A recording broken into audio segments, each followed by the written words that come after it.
My name is Mo K. It's Kenzie for the K. I tell you, nobody in this world dreams like I do. Wanna conquer the world and always win the war. So kushimagine when the vitsa kuba khafine. Shaka inota makash. L'argent la thune. Mahera mafaranga hera mugakayo ha shaka. Akazunyibagiza kuruha kurota ibyo nagira amayotsi amajet amatrips aho nshatse shaka Dubai shaka Mumbai shaka Shanghai nka shaka Hawaii je shaka kandi yuvuze kushaka amahera bifatwa nabi ugasanga abantu bari ko bavuga akakunda amahera ibikimbe après ninda takunda amahera guys seriously tubeshanye ninda tayashaka so amwa ko mvamo nkagenda kwita mu maboko y'abandi bashaka njya wavuze.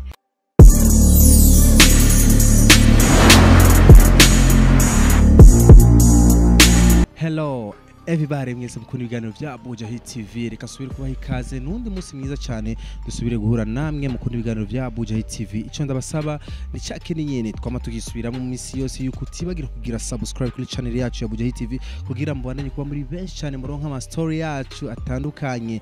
By the way nitwa Isaac Classic murabizi behind the camera is Scott Mtipa Marasta niyo twaherekezanye uno munsi urabona ko uno munsi turi kuri plateau ya Abuja Hit uno munsi twahisemwo kuza ahantu amazing muri centre ville ahantu bita muri Silhouette n'ahantu benshi bazi ariko haza abantu batorosheye. Okay voilà twaje rero muraza kwibaza ati twagendeye nde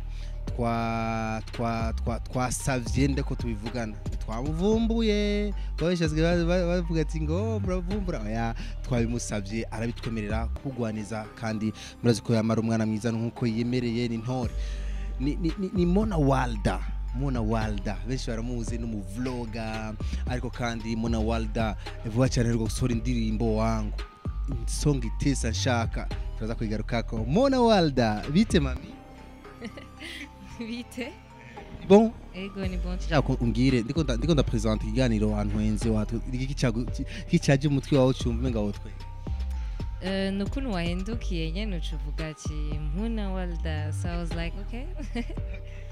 Nice. Mona Walda nivyo sinibaza yuko hoba byinshi je no kuvuga ko canke no gerageza kubwira ariko dukukirana kuno mwanya ariko majambo make gishaka kandi ubabwire abakunzi ba Abuja Hit TV dukiruka kera kuri micro za Abuja Hit no kuri dibukigaro cyanyuma cyari kigaro mwakoranye na Misho ariko je ndagushimire kwanza kwemera yuko tuvugana kandi Mona Walda ninde majambo make.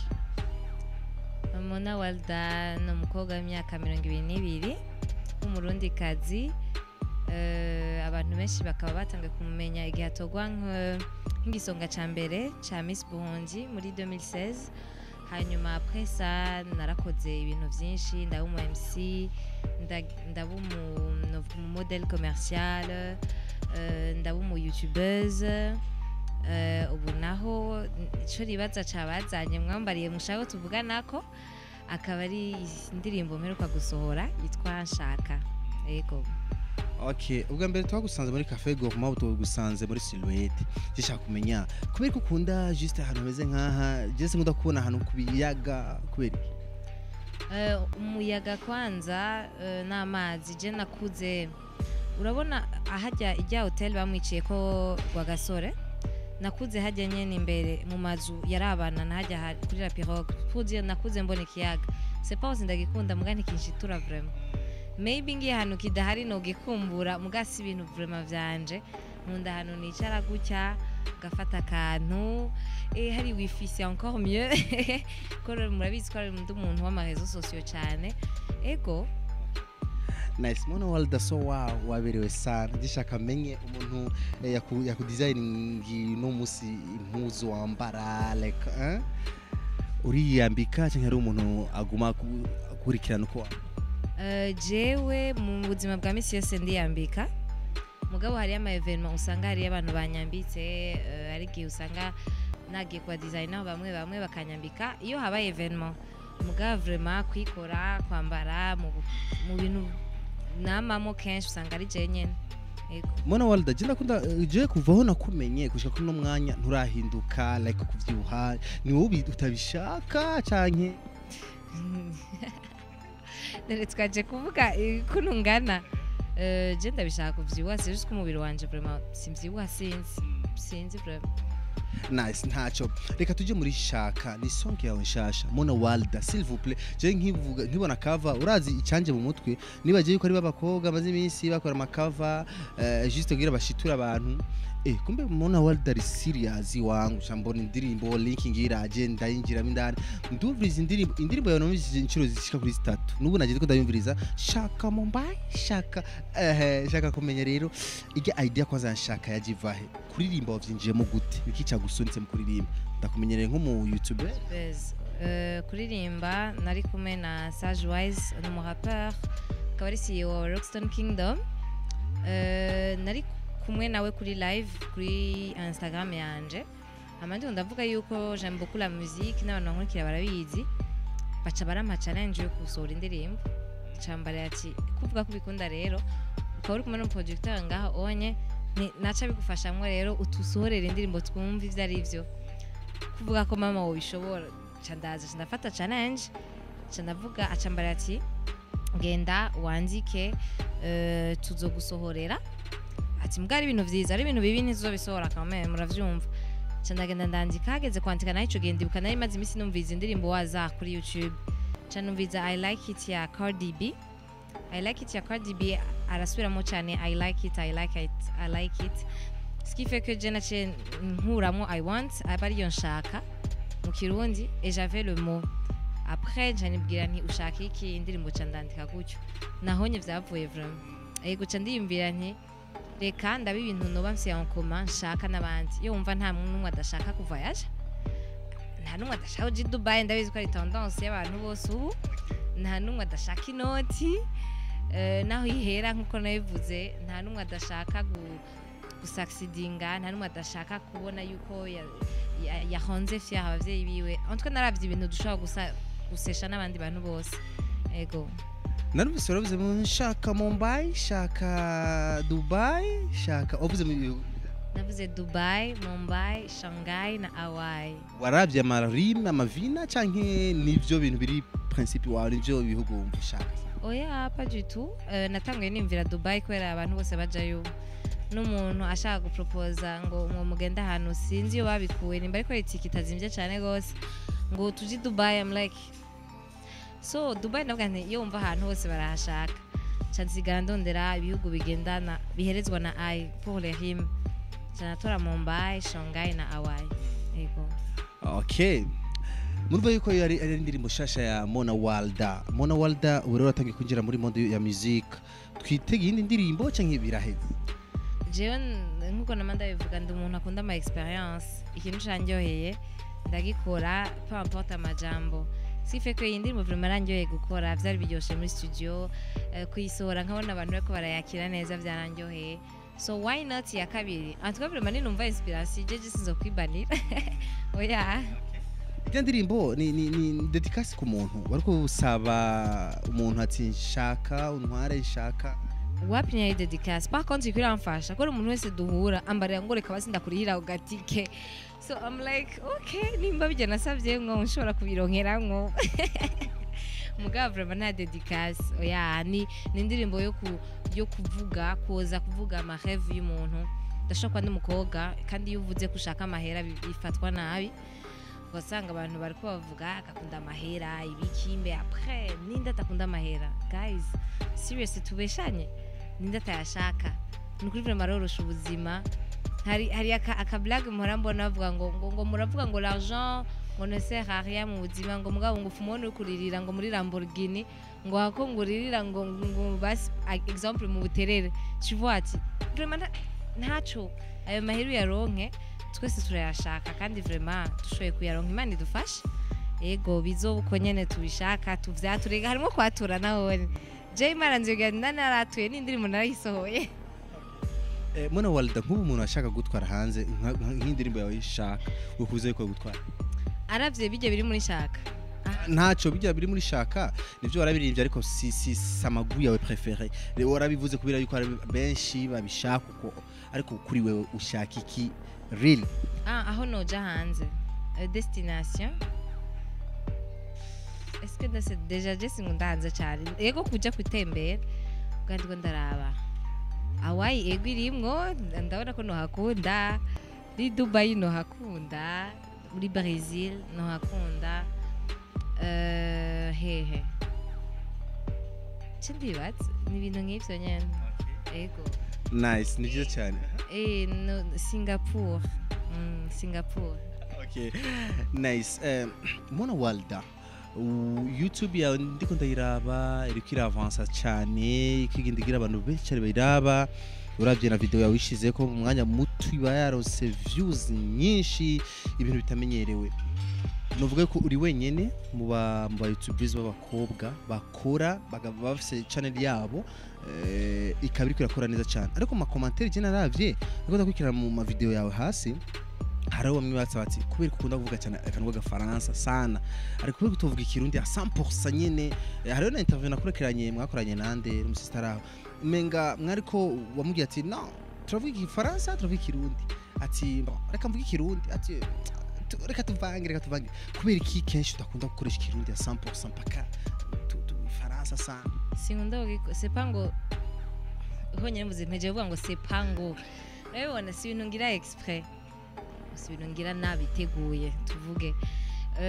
Ndabizi yuko ururimi rumwe ndazi kuruvuga gwitwa ikirundi, ntavyo nzi vraiment nanka kubesha, so nico gituma nama mvuga ati reka tuvange ubwe basi twese tuvange ntibisarike mugabo sino je fais pas exprès, c'est juste que ni génération nyene turi murabizi twese ko tuma tuvanga, atari mwe ngira mwagize effort kora murabamenyesha makuru uravuga ati ari iki kirimi ni kinyene mbwa sino twebwe biragoye cyane. Biragoye cyane. Agiye ma vlog ugira uyakoresha telefone ukoresha kamera, benshi barakunda kubaza kono kubaza. Je na kamera mfise bashe, mwekori mushaka kunsponsoriza munsponsorize. Ma vlog nkora nkoresha telefone. Ego yari negeze no kumeneka yo nari mfise candaronka yindi so narasubiri mwankoresha telefone. Mbona nagusanganye telefone zibiri zose zikora même. Ndafise Tecno, je ndari mu ambassadrice wa Tecno, ko je naratunze ama Tecno menshi. Chaîne yanje ya YouTube yatanguye filma na Tecno Camon X, ama video menshi, la majorité ama video ali tourner avec ça. Ubu vuba niho mperuka kuronka iPhone X, niho nja ntona hari nko nk'ama video nkane yo bari tourner avec ça. Sinon vraiment Tecno vraiment iyi it's my life savior. Iyi vraiment nayitunishije kenshi kandi vraiment mushaka muje kwigurira filma neza cyane, reka mbandende bagirira publicité naho contrat zaheze kuva kera. Mona Walda benshi bakuzi nk'umu sister celeb, celeb nyene kuri social media, ariko baba bakeneye gukomenya kandi neza. Mona Walda musazi ubaye jewe mbona aho mba no bivugira kunyene kuri YouTube nzokwimuka toute façon kandi bizoguma. So je préfère garder un mystère sur quartier mbamwo ngani muri Nord. Ego. Okay, nice. Ni vyiza. Abakobwa benshi baragira ingorane mu muziki. Wowe urinjiye muri game ya music, wabyize neza, wabiravye neza, wabikarikiye neza, kuko zimwe mu ngorane mugira guhura n'abahungu ba producteur ibintu nk'ivyo urabivyumva nawe, ibintu byo kuribwa n'ibiki, reka tukoresha kirundi ko kirazwi, ivyo bintu ntavyutinya. So izo zo kuribwa nibaza uvuze ni bimwe usanga umuntu akubariye ati ndagufasha mbwa umpaye iki on échange, right? So jewe ivyo ni normal, bateza kuzobimbira mama. Kubera ndi umukobwa turi nankavuga ngo turi vulnerable mugabo niko société imeze. But ukukuntu ninjiye, ce qui est bien c'est que ndafise label qui ramfasha déjà, ntibabanje kunsaba ibintu vyo kunjya. Ce qui fait que ya ni label irimwo abandi ba artiste b'abakobwa n'abahungu kandi bakora neza cyane. Ego so amwa ko mvamo nkagenda kwita mu maboko y'abandi bashaka kunjya kwavuze niho bizongora. Sino ndazi ko nzohura n'abambwira ivyo onye ndazi uzombari ati nimba ushaka iki banza ugira iki nimba okay, mais après vyose n'ama principe y'umuntu kandi vraiment ufise talent ukaba atabunebwe ufise cyangwa ufise iki ntuzobura uwo muhura vraiment agushakira neza abona yuko nawe nagukuramo amahera, parce que ntibapfa kugufasha gukora umukobwa, il faut ko uba ufise ikintu ushobora nabone kubagarukirana. Okay, nice. Narabye inyambaro yawe, inyambaro irafise ikintu gikomeye cyane mu kazi ukora, inyambaro uko uboneka uko ukumeze birafise ico bifasha mu buzi usanzwe ukora vlog kandi umuziki. D'abord, Look. il faut que mumenya ko mfise ama look menshi jewe cyane. Ndafise un look relax, niyo kenshi bafise mu ma vlog kubera mba ndiko pita nyerera. Mais ndafise yindi look twokwita raffiné nkuko namanda ivuga. Niyo Kanu ka raffiné uragakunda. je mets des ego. Fati nkora abantu bagumambara ngo ndishima, urishima bakagira iyo impression ko jewe ndagira ati ndukuri n'amafseri gusa. Du national ndagira ati ndi raffiné. Hariyo look yindi ko je ndaja mu manama ndakora ibintu biri sérieux ndaja nkavugana n'abantu bari mu makoti n'iki nkinjira mu biro by'abantu ucu vyuri yo look pour dire look est très important mu kintu cyose ubukora. Si tu veux gutwenza abantu kubasamaza kuri YouTube ntushobora kugenda wambaye ikoti ntibipasa. Si tu veux naho kwinjira mu biro vy'umuntu ntushobora kugenda wambaye yakamambiri ngenda ntwaye muri ville pour dire ego mfise amaruka menshi ajanye n'ibintu vyinshi nkora ego. Shaka kumenya impuzu tokwambara mona. Impuzu no kwambara Naho vyogenda gute iyo mpuzu ati siguyane. Biravana sigu yanje canke impuzu tokwambara naho vyogenda gute naho no guhamahera tokunda kuyamba. bivana naho mbandi. Par exemple ndambara bikini mais uniquement ndi kuri piscine muga ntombara ndayambara ngace ndayambara. Hanyuma aussi vyose bivana naho uri au fait kuko ndi ngandi muri interview sishobora guca nza nambaye kondo uri hejuru byumwa selon moi hari abigira kandi vraiment n'ubuzima bwabo mugabo wavuze kuri jewe ndabona yuko hari ibintu nto kwambara bivanye n'ivyo mba ndiko ndakora. Ego. Nice.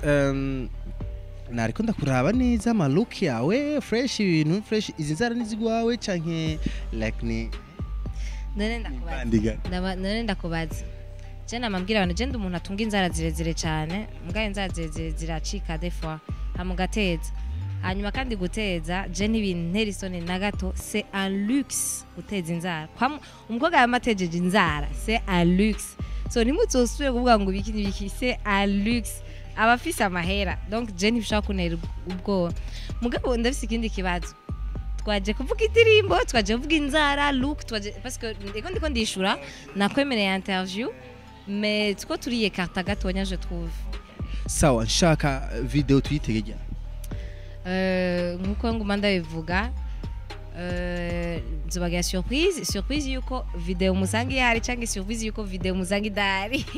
Yego kumuririmbye uprefera wati je ugenda mu focusinga yuko twokorana collab ni Chewe baririmbye urazi bagenzi baririmbye mfise kandi bose barimba neza simbona ingene no cagura ahubwo plutôt ndarindire peut-être nk'uwonyegera uko mwese muririmba neza simbona uwo notangurira ko no herako ahubwo muzonyegere basi.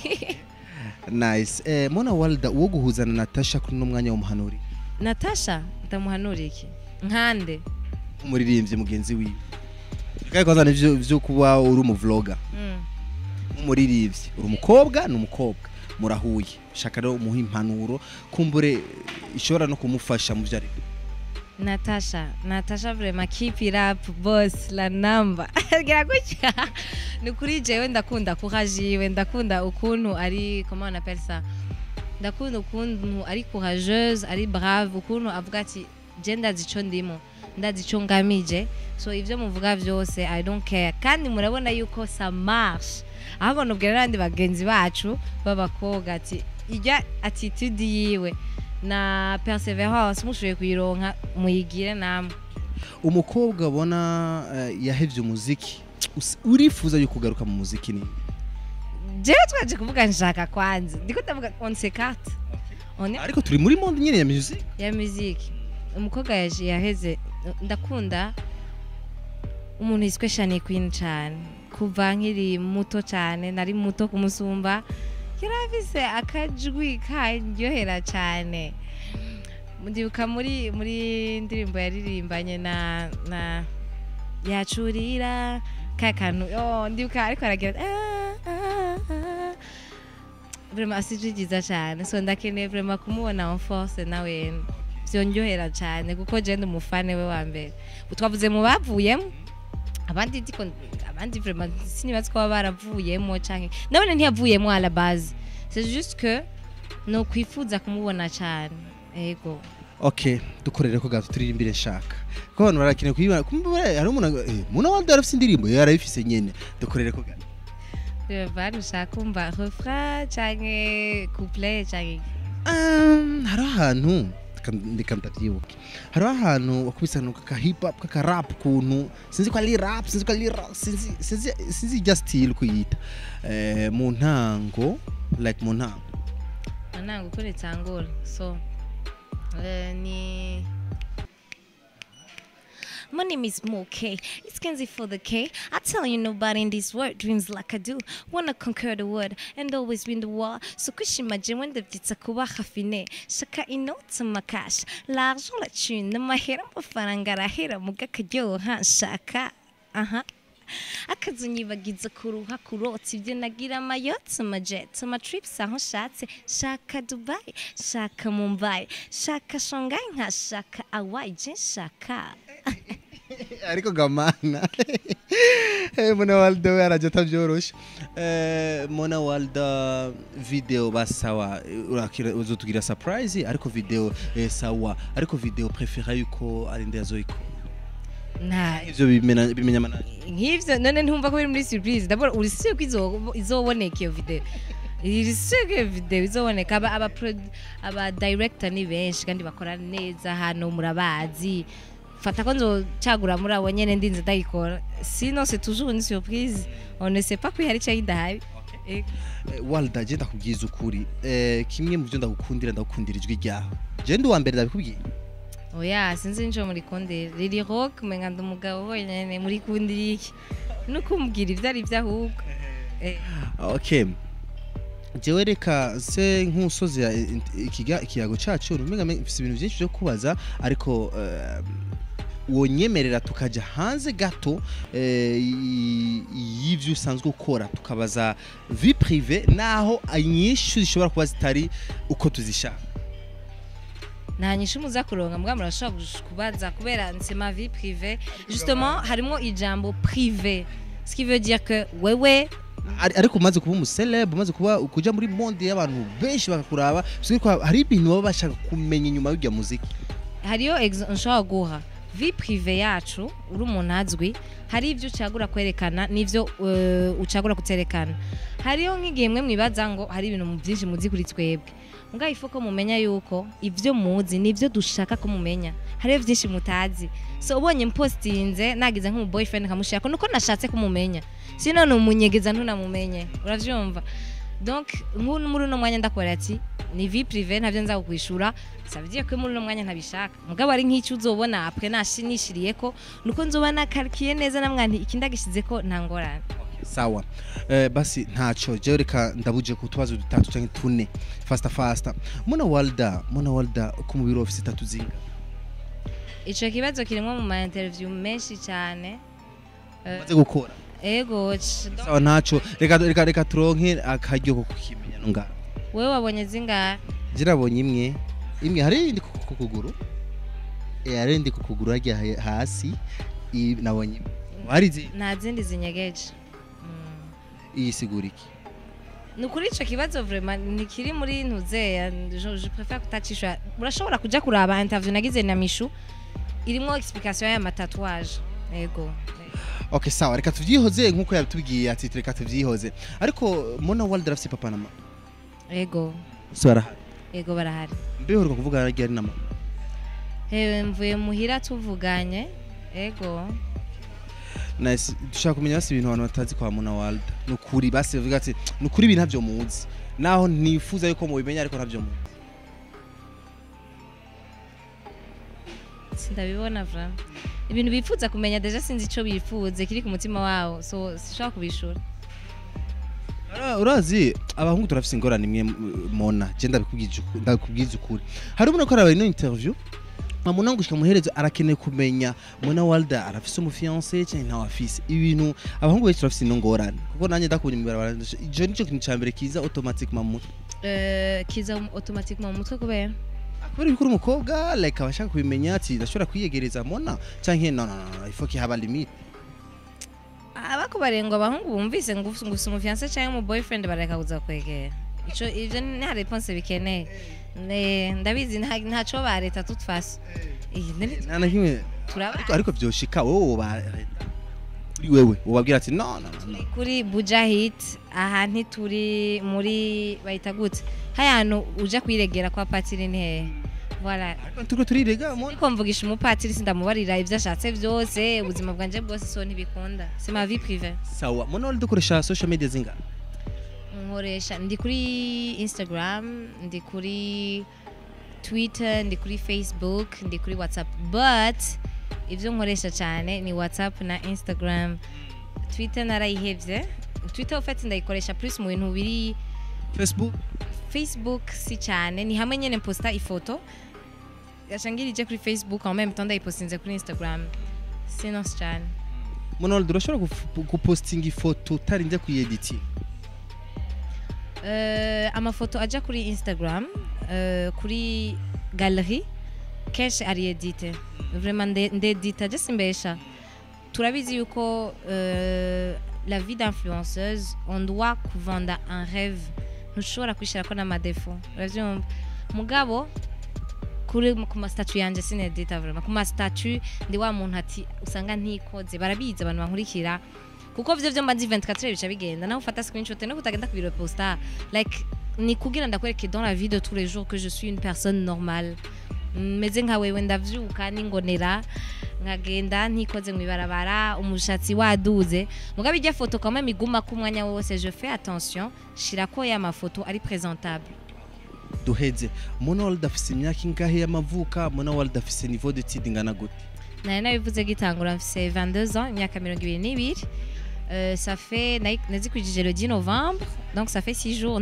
mfise 22 ans hanyuma narahejeje kuri leadership muri finance et banque muri décembre dernier donc licence ndayifise niko yita bon twe tuvuga bachelor kora yari muri nize mu Congereza yeah Félicitations Mona jewe reka ngeze ngaha ikiyago cyari kimeze neza cyane merci naho hari ivyo wanse kutubwira ariko si ngombwa tubimenye nkuko wabivuze kumure tuzogira turabimenya bukibuke ko turakurikirana social media zawe bukibuke turaba akantu gashasha kindi ushirako tuzogira turabimenya cengira muzobimenya nyene nashatse ko mubimenya nkuko nabivuze ego Monowald Jane Sozeri kiyago cacu ariko jewe menga hari akantu kanyicaye ngaho Mwenga sinomvugira ntagakubagije nukuri gutakunda kwambara chaînette kura nkunda kwambara amahereni maremare ufite wambaye ihereni rirerire la règle nuko utambara ikintu mu izosi wambaye rigufi urambara ikintu mu izosi hama ni gake ntaba nambaye amahereni maremare ya voilà Monowald merci beaucoup merci beaucoup namwe ego ko namwampaye akanya ngo mwampaye intérêt yo kuza ungirisha interview merci Murakoze cyane turakomerewe na Monowald ibintu byari bimeze neza cyane Scott merci beaucoup wabyifashemo neza cyane nitwa Isaac Classic wabyumvise byinshi kwa Monowald naho hari ibindi atashimye kuvuga ariko n'uburenganzira bwiwe reka tubone tubasaba yuko ugira subscribe like na share stories yose yasanga ngaho kuri Bujahit TV undi musi nk'uyu Lucky Nene bye